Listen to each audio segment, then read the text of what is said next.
Hello and welcome to the Castle Talk podcast, where we talk to writers and creators of today's genre worlds. From Denver, Colorado, I'm your host, Jason Henderson, author of the Alex Van Helsing series from HarperCollins. Tonight, Chris von Hoffmann is the director of the new film Drifter, about a pair of outlaw brothers in a post-apocalyptic desert world who find themselves trapped in a small town run by cannibals. Hello, Chris. Welcome. Thank you. Hello. Thank you very much for having me. Absolutely. No, I'm totally excited to talk about this. Drifter looks really fabulous. And I think one of the things I wanted to ask you about first is that people have compared this movie, and when you see the trailer, I can kind of understand why. They've compared it to desert adventures like The Hills Have Eyes and Mad Max and stuff like that. So, were those models that you had in mind when you were putting Drifter together? Yeah, I mean, like this particular movie is a very specific case because since it was like my first movie, I knew I wanted to make it extremely personal. And I wanted to, I've always, one of the movies were essentially the movies that, horror movies even more specifically, one of the movies that introduced me to, just movies in general. So I felt like, okay, well, if that's the case, then let me just take, just let me treat this like a deconstruction of genre movies and like make it like a love letter of the movies I've loved since birth, and just kind of mash them all together in this blender and put it into this one movie, and just creating something that I've always wanted to see. I just wanted to sort of make like the ultimate genre movie in my head, that I just really wanted to watch. And it was always like I'd always want to see all these things in one movie. And it was also sort of like a calling card. So I feel like, treat it like a calling card. So like, just, handle all these different tones and all these different sort of, aesthetic things, and, genre hopping, and just kind of like, just treat it like a, just a mashup of everything, that I've grown up with. It's funny when you look at the scenes where, for instance, they're driving, or various scenes with the gunplay in the desert, that those scenes are so brightly lit and so they look so much like Mad Max to me that when I was looking at the trailer of this, I am not kidding, I thought this was an Australian movie. I really believed it that we were looking at Australia, but in fact you're in California, aren't you? Yeah, it was Philly, California. Yeah, it was. By the way, that's really cool that you thought it was Australia, because like Australian exploitation movies were like enormously influential on this movie, and I just love Australia, and the proposition was like actually a major influence, and that was like in the Australian desert, and that was the biggest influence out of everything for the movie. But yeah, I mean, it was definitely the California desert, and only 3 days were shot in Los Angeles, which were inside of a house. But all the other days were all shot in the desert in California. Did you, by the way, did you see the documentary about Australian exploitation, or I should say exploitation? I think it was called Not Quite Hollywood. Do you remember this? Oh yeah, because it was on Netflix for a while, and then they took it off, and I can't find it anywhere to watch, because I've been wanting to watch it again, because the guys that made that did this other documentary called American Grindhouse, which is exactly what I think it is, and it's all about those movies, but Not Quite Hollywood was just, there's something about Australians. I just really respect their cinematic style, because they just really kind of go all the way, like they just don't hold back, and I just really respect that about them. That one turned me on to a couple of movies that I'd never heard of before. There was the one Next of Kin, which is about a haunted nursing home, and oh God, there were a couple others in there. Yeah, it definitely turned me on to. The documentary turned me on to Long Weekend, which is like to this day one of my favorite. Thrillers of all time, and I just think it's a brilliant. I mean, they made a remake of it with Jim Caviezel called Nature's Grave, which is horrible, but the original film from 1978 is really fantastic. It's a great story. But I don't want to distract us because we could probably spend an hour like going down a sort of winding path of Australian exploitation pictures.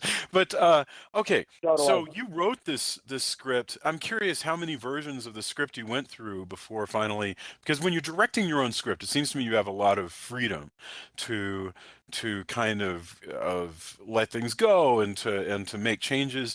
Did you adhere strictly, and how many versions did you go through when you were writing? Well, this particular movie, I actually worked with a writing partner, which was very new to me, because I usually write everything by myself. But I at the time I was just so desperate to make a feature film, and I don't really enjoy writing. It's very like it's just not how my brain works. Like I'm just not wired that way. I'm a very impatient person. But like so I he came on board to help me write the script, but he was also starring in the movie as well. So I think there was a bit of a conflict of interest here and there because I think here I am thinking about the entire movie as a whole, and he was sort of thinking about his performance in the Sure. script and trying to enhance that the most he could. So like there was a bit of a kind of like seeing I just need to focus on like the overall movie and I think so he had wrote his version of the draft, and then like finally when I was ready to go full force on the script, and I sort of just rewrote a bunch of stuff to make it more exciting, more more genre-induced, crank things up a lot, trim a lot of the fat, trim a lot of the dialogue out. But it was an interesting process. It was kind of a at times sort of a frustrating tug of war thing. But because I feel like at certain times, like I feel like the movie that each of us saw, like, were completely, because I wanted to make like a really whacked out, crazy genre movie, and I think he may wanted to make a little bit more of a dramatic, character driven story. So that was kind of a trying to come like meeting of the minds and Right. find a solution, compromise. Although trying to bridge that gap might end up making a stronger piece, with the two writers, each of whom has kind of a strength and a key interest that they're, at least that's the hope. Yeah. Is, is that you bring out the totally, best yeah. in one another. Of course, yeah. Totally. So I'm curious, like I hear a lot of different comparisons, and like we talked about, there's the desert look that is going on in all the action scenes, but then you mentioned making a calling card so that you show that you can do other stuff, and so like the scenes where where one of the characters has been captured and is being held inside of a house, that has this distinct blue thriller look that is obviously very conscious of what it looks like.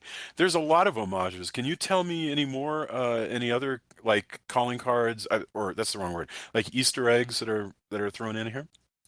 There's definitely there's definitely like a lot of people have compared it to like From Dusk Till Dawn thing, like that's like the first thing that a lot of people bring up to me, like, oh, you were obviously inspired by From Dusk Till Dawn. It's like, yeah, I mean there's something blatant. I can easily see Sure, where because they're they're getting outlaw at. I mean, the brothers. opening scene is Yeah. exactly, yeah. I mean, and the opening scene's like a robbery, and one's kind of slow and one's kind of more heroic and confident, but if you really pay attention to the movie, it's really nothing like From Dusk Till Dawn at all, actually, like the way it plays out. There's just like certain things that might come off like blatantly out of that movie, but Sure. it's really nothing like From Dusk Till Dawn at all as far as like the tone and the presentation. It's actually I was thinking of actually more of like Australian exploitation movies, but also like French extreme movies. Like there's like this film called Calvaire, which is not French, it's actually Belgium. But it's they compared it to like the Belgium Texas Chainsaw, and Oh, I was cool. thinking more of that film's tone.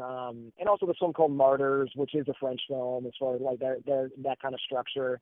Sort of, I love like the descent into hell kind of structure. Right. I mean, there's definitely a lot of. I mean, the climax is definitely Texas Chainsaw Massacre influence, which is very obvious when you watch it. And but I feel like the opening and the climax are probably like the most on the nose references, and then there's a lot of like more subtle things in between. Yeah. But you have some But very, that was sort of the point, though. well, I was going to say, even with all of those homages going on, nevertheless, I've seen scenes with some of the actors and the very subtle performances. I mean, this is not being done. This is not an over the top movie, Yeah. Yeah, I mean, I think, because I really, I try to have like performances as like honest and grounded as I possibly can make them, and then put them inside of like sort of like a really heightened, genre universe, and like that's just what I like doing. I'm not really interested in campy acting Right. because it's a campy concept. I think like I would love like, acting, as seriously as possible, because I was an actor for a while, so I respect acting very much, and make it as bare bones and honest as possible, but then put it inside of like a fun movie kind of universe. Yeah, yeah. Excellent.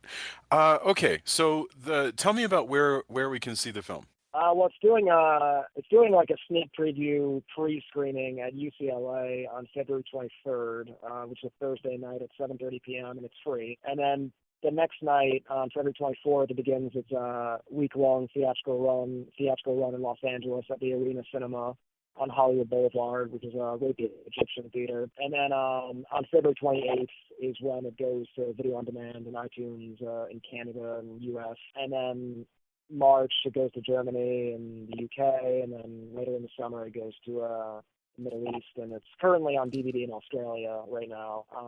As far as like It's the already on States, DVD in the Australia. US, That's interesting. it'll be it actually came out there a while ago. It came out in October, like right before Halloween. It came out in Australia. Interesting. So that was kind of but as far as like US, it'll be like iTunes and video on demand February 28th. Very cool. Very cool. So that's where most people will, unless they're in Los Angeles, that's where most people will catch it. All right, fabulous. And I know that there's a trailer out there. I'll be sure and post the trailer, but you can find the trailer on YouTube. You've also got a Facebook page that you personally are active in maintaining. Yeah, totally. So people can I imagine people could even ask you questions on the Facebook page, but let me know if that's not true. Oh, absolutely. Yeah. Yeah, awesome. It did my heart so good, by the way, to see a creator, a director, a writer actually running the Facebook page and responding to things. I mean, that's kind of something that if you were to think back to, the 1980s, that never would have happened. That you would never be able to have Yeah. that kind of access. That's a new thing. Yeah, totally. Yeah, yeah. Just embrace social media because it's not going anywhere. Yeah, yeah, absolutely. All right, Chris, I am so thankful that you were on. Chris Van Hoffman is the director of the new film Drifter.